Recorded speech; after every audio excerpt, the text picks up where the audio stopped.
Welcome to the Prospective Doctor podcast, brought to you by Med School Coach. Pre-med and medical students alike are encouraged to tune in each week for tips on how to become a strong med school candidate, gain acceptance into the school of your dreams, and succeed on your journey toward residency and becoming a doctor. Hello, everyone listening out there. I'm very delighted to have a very special guest, one of my dear friends and special colleagues, Dr. Erin Jones. I'll leave it up to her to give us an introduction as to who she is and what she does. Hello out there. Dr. DeRouen, thank you for that warm welcome and this invitation to speak with your audience. I deeply appreciate it. I would say, describing myself, I'm a Southerner in my heart, and I also have a lot of experience with caring for students, teaching students, and taking care of patients. My background medically is that I have a primary training in family medicine that I completed in Baltimore, Maryland at the University of Maryland. I'm also fellowship trained in adolescent and young adult care at the University of California, San Francisco. And currently I hold two positions. I'm on faculty at USC in the Department of Family Medicine, focusing on the care for students on campus. I also work in virtual healthcare with 98.6 at this time. In addition, I also have my own nonprofit and volunteer organization that I've started with my husband. Wow, those are a lot of different hats that you wear. You must be very busy.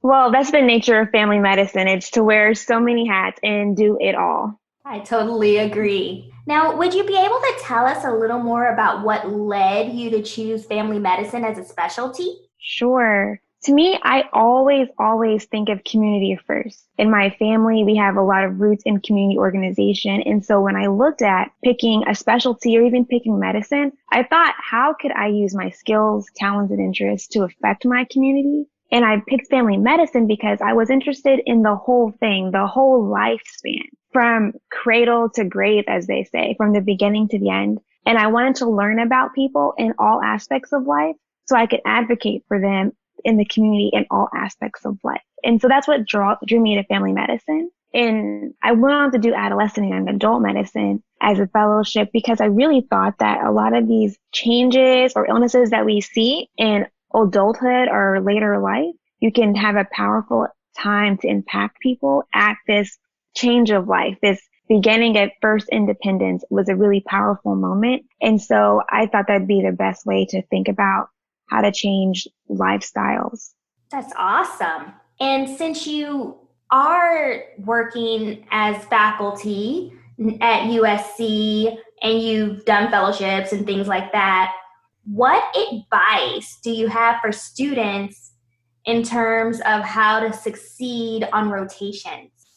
Well, I think when I care for students or when they're working with me, the best thing for a student to be is excited, eager, well slept, and ready to work hard for the day is important, but also open. I enjoy working with students who are open to learning, even open to working outside of what they expected to be doing for the day. For example, if you're coming to work with me on my campus with taking care of my students, you might actually end up being someone's quote unquote doula through their IUD insertion, or you might really end up helping someone to get back to their vehicle because they sprained their ankle. And that's not exactly the art of medicine, but it's so much a part of being a part of a ethical, appropriate, healthcare system. And so I really appreciate my students to go the extra mile to care for patients. And the other tip I would give is to ask, how can I excel in this day with you or on this rotation? Because every one of these clinicians that are volunteering to teach students have different expectations. And if you want to get good marks and do well, it's best to know what you're being graded by or what criteria exists for you. I totally agree, and I love that. You made two great points. One is that while we're here to learn medicine, and even us as attendings, we're still learning every day, it's important to think about like the human side of care. So while you may not necessarily be thinking through a disease process or doing something as a physical exam, it's important to think about how you can help patients in other ways, like you said, like helping them to the car or helping them do other things that can help them function as a patient, and being a team player is very important as being a part of the team.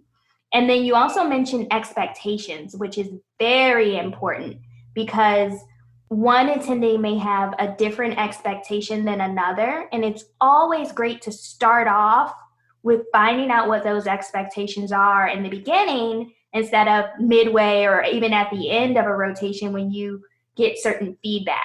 Right. I also think that it's valuable to ask for feedback frequently.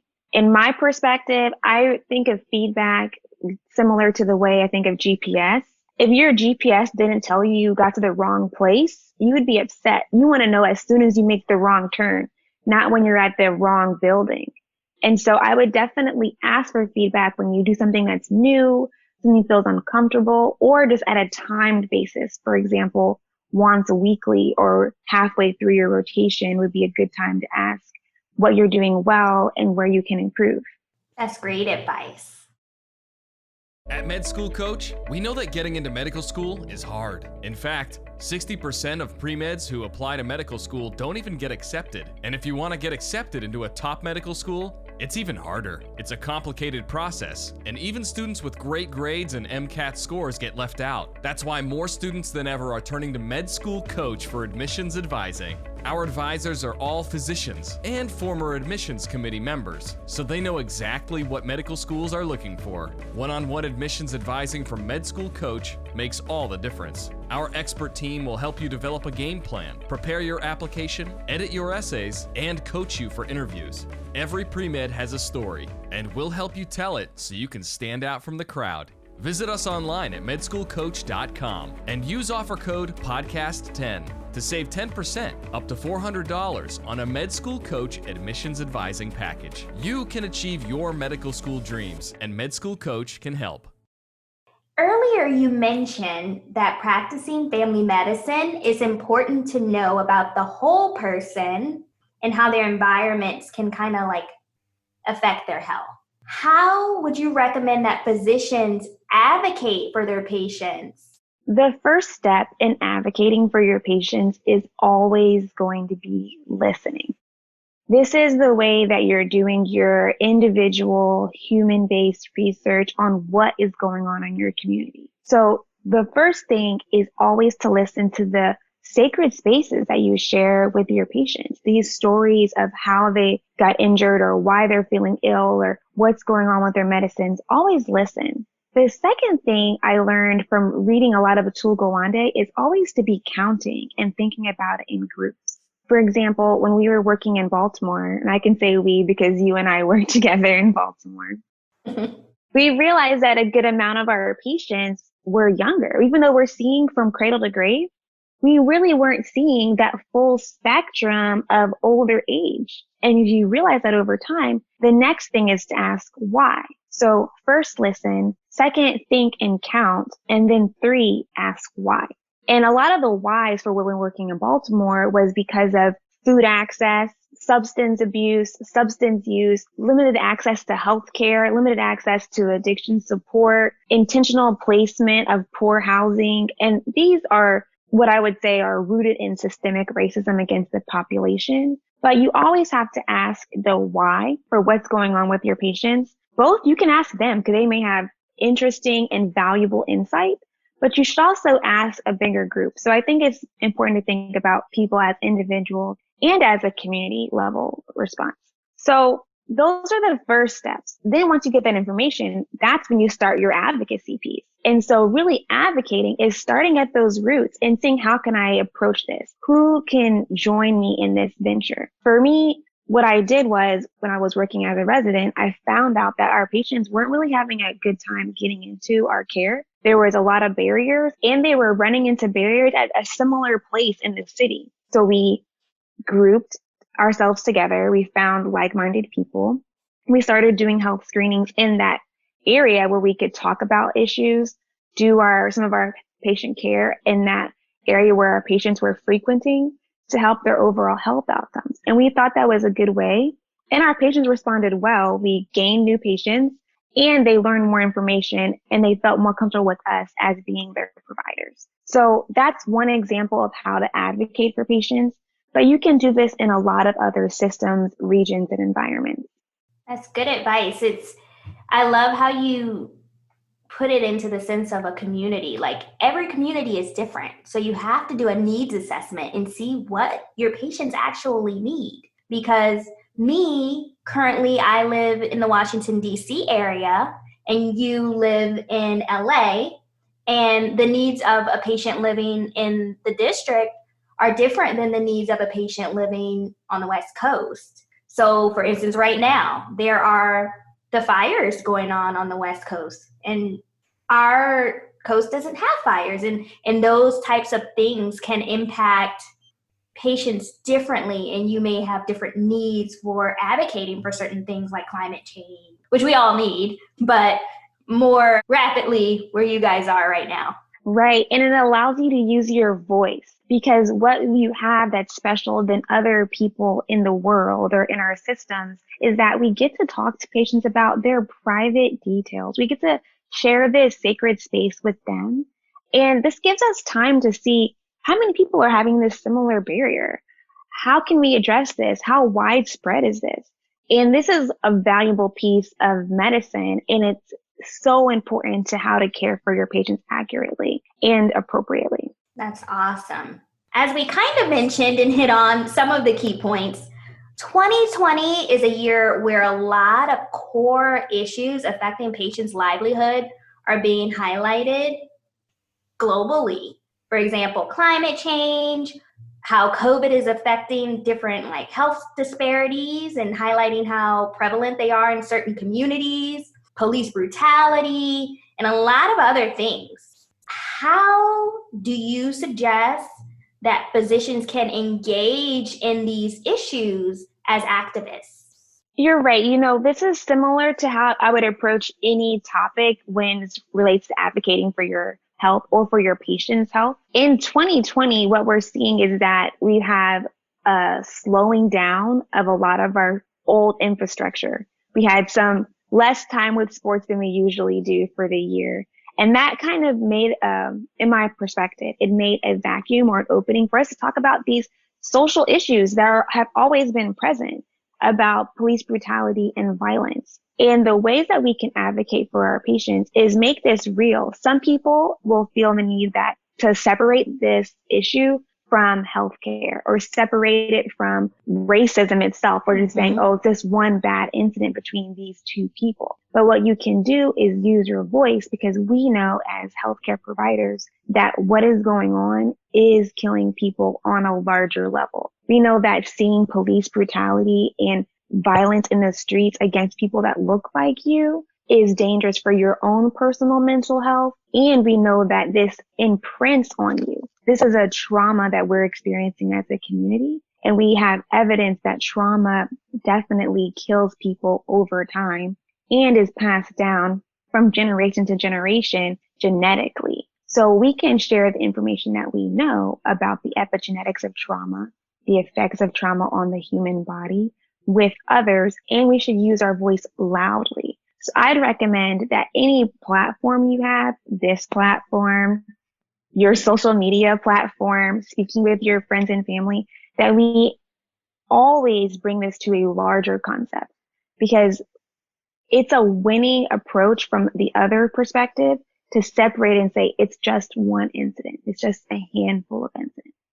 But from someone who wants to be an advocate or a doctor, it's important to say that it's just not one instance. This is a jaw-dropping, violent attack on people and that we're seeing on social media.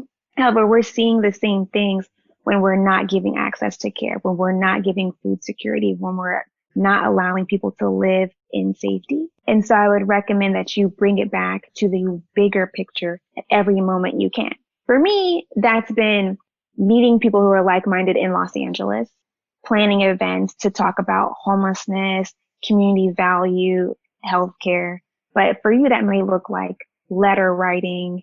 It might even just be talking to your own friends and family about these serious issues to expand their information and empower them to act. But it's all important. Every part of it is important.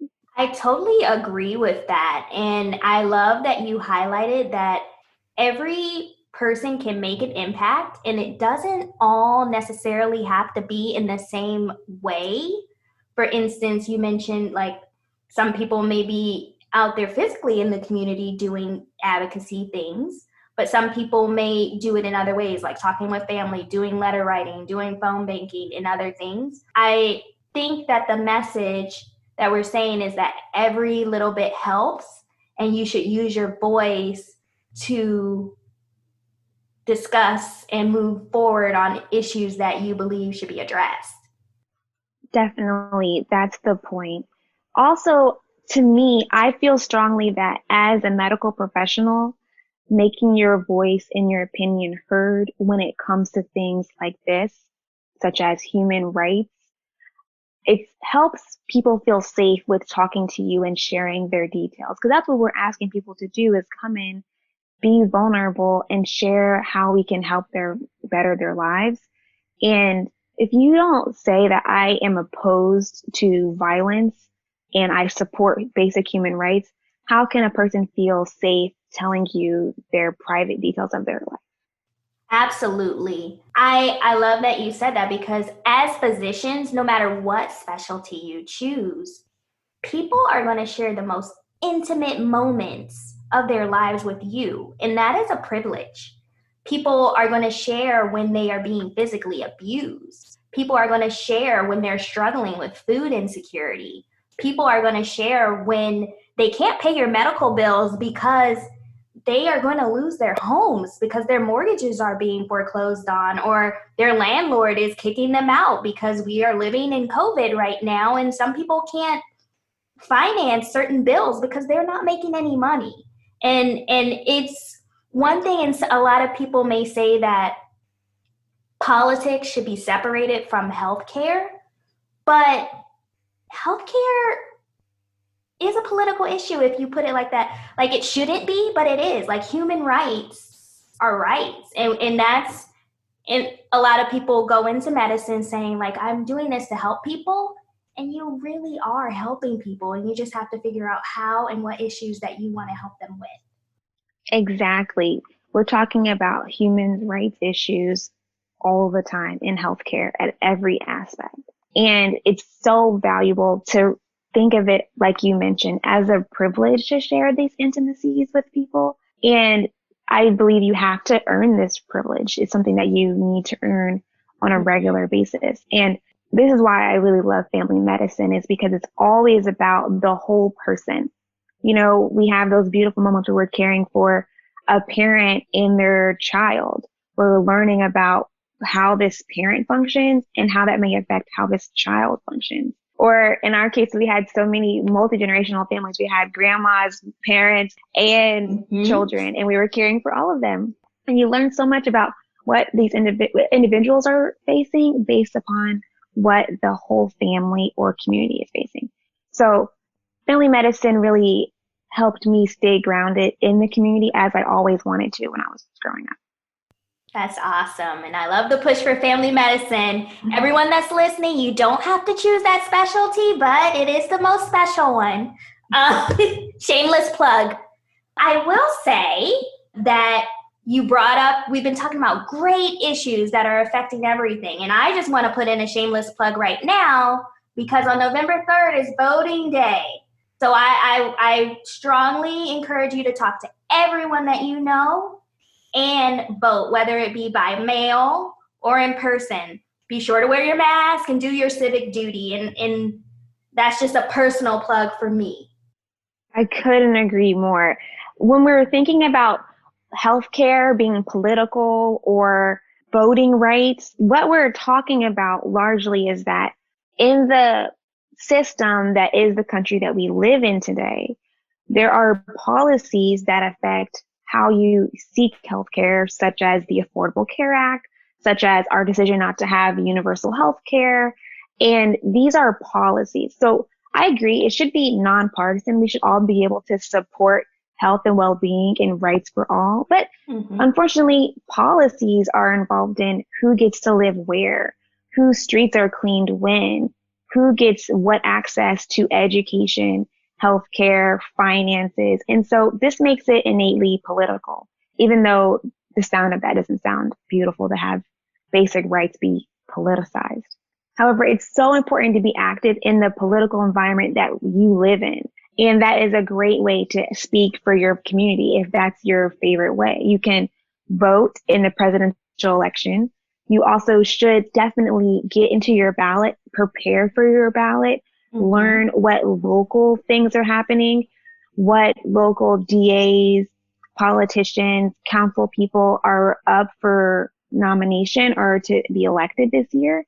And you really want to learn how this impacts what you're seeing day to day. There's a lot of things that are powerfully affecting us right now. The way that our country is treating immigrants to our current population, this is affecting us. It's not right to abuse people in any context. And so thinking about having your politicians locally and nationally represent your values is extremely important. And if you have other ways to help would be great, such as helping people who may have limited access or transportation to their voting polls to help them with that.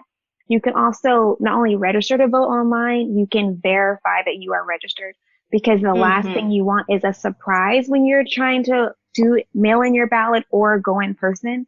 So definitely I recommend not only registering, but verifying you're registered. And you can do that online very easily. For me, I have a QR code for this on my cell phone that I share with people when I'm waiting in line at the grocery store, taking a walk for the day. Anything where I'm anywhere close to these 6 feet parameters, I'm like, have you registered to vote? Did you check? And I think that's really important that we're checking with each other to make sure we're in a good place. Students are a different population entirely, because some students live and work in the same place that they've always done so. But a lot of students may have residencies in states that are different from where they study or where they're currently living. And I would ensure that whatever that is for you works in your favor. You know, I grew up in Florida, and so that was my permanent residence and where I voted for a long time until I became a permanent resident of California. And I thought it was such a value to have my perspectives represented in Florida. At Med School Coach, we know that studying for the MCAT exam can be challenging, especially for busy students on the go. That's why our team created MCAT Prep, the only all-encompassing study app built specifically for the MCAT. MCAT Prep by Med School Coach provides student access to extremely high-quality content and a personalized curriculum for free. The app has more than 250 videos, 1,000 flashcards, and 1,000 unique MCAT questions. Plus, MCAT Prep by Med School Coach allows students to create a personalized study schedule and track progress over time. You need every competitive advantage you can get to get into medical school, and now you can put the experts from Med School Coach into your pocket. It's the closest pre-med students can come to a personal tutor without spending a penny. Download MCAT Prep by Med School Coach for free at medschoolcoach.com/MCAT. Or download it directly from the Apple Store or Google Play Store. You can achieve your medical school dreams, and MCAT Prep by Med School Coach can help. That's awesome. I love that you highlighted that not only is the presidential election important, but we have to be involved at the local level. And when you're voting, look into those people, because they are going to be affecting your community and the issues that you care about. And even if you're there for a short while in your place where you're studying, that's your community. So you will be affecting your patients' lives there. But if you live in one of those battleground states, it may not be a bad idea to have your voice heard there as well by doing absentee ballots. Yeah, whatever is, I definitely support following the regulations of voting. But definitely, if you're only visiting with someone for a rotation for a month, you might need to vote in your primary residence so that you can have your voice heard in these battleground states. Absolutely. I love all of the pearls of wisdom that you gave us today. As we come to a close, what is one final pearl that you'd like to share with our pre-medical and medical students as they go through the process of beginning their medical journey? Pre-medical students, what a lovely life. My advice for pre-med students is actually to live your fullest life. In all honesty, there is so much pressure to pre-narrow, and I followed that pressure. I have a background in biology. I have a bachelor's in cellular and molecular biology, and that's what I loved. I was president of the biology club, and that was my path. But when we got to medical school, I realized that there's people with all these different interesting backgrounds, and it definitely can add another lens. From my perspective, having other lenses to view what you're experiencing by is so helpful. For me, my lenses are, I'm a Black woman, I'm a science nerd, a literature enthusiast, and I would say a social rights activist, right? And that's how I view medicine. But your lens or your experience could be wide. You could be an international traveler. You could maybe learn another language in college and serve as a certified medical interpreter and a medical student when you're there. That would be amazing. I think that diversifying yourself is one of the best times to do it in pre-med, but also it helps your application be more unique so that people are impressed by the things that you've done. Sometimes our science majors get lumped in, and it's hard for us to differentiate ourselves one from another. So I definitely encourage living your fullest life and experiencing a breadth of what college is and bringing that into your medical studies later. And what about for the med students who are already in school? Advice for med students: sleep is valuable, and this time together is so temporary and very valuable. If I could go back to be in medical school, I would dig even deeper into those relationships with my peers, because you guys are the future of healthcare. And I love my medical students, or my co-medical students, that you would say, my peers. And that was just valuable. So I would always dig into those relationships and experience what being a doctor is like in real life. You have that advantage to meet so many doctors. Shadow them all you can so you can see what their life is like. In my perspective, you never know what you're into until you're knee deep. You know, you don't really know what it's like to be a doctor until you're all the way in, but you can get a lot of previews from seeing what's the quality of life of the doctor that is the specialty that I want to go into. What do they do at night? Do they able to see their families? Are they happy? I feel like that's the hardest part is overall want to be happy. And you have to figure out, how is that specialty or that residency or that medical school supporting the whole person? Because no matter how smart we are, we just can't be doctors as the only thing we are in our lives. Absolutely. And I think what you summarized very well for both pre-med and med students is to find something outside of medicine that makes you you and makes you happy. Because you can utilize that in different ways, whether or not it's for your application, but you gotta love it, or for life, because being a doctor doesn't define you as a component of who you are. Absolutely. It's a component of who you are. I remember when I was on geriatrics, our attending asked us, tell me about yourself. And we all started our resumes. I went to college here. I went to medical school here. This is it. And then the attending was like, so your life started in college? And so when people ask you about yourself, when you think about yourself, it's valuable to have other descriptions of yourself than just academia. Those are the parts of yourself that'll help you relate to your patients, having other descriptors or identifiers or interests. Those are the parts of you that may nurture you when you have that really tough patient. Or patient care will always, if you're doing it right, have a moment where it brings you to tears and you are sad for maybe your patient's outcome or feeling helpless, and having those other parts of your life can bolster you and allow you to make it to the next day and continue your path. That's awesome. Well, I really appreciate everything that you've shared with us during this session. And I thank you for coming and joining us and sharing your words of wisdom. And we would love to have you back in the future. But for now, we're going to say goodbye to everyone, and we'll see you again. Well, I'll see you again next week. Well, thank you so much for having me. I deeply appreciate this time with you all.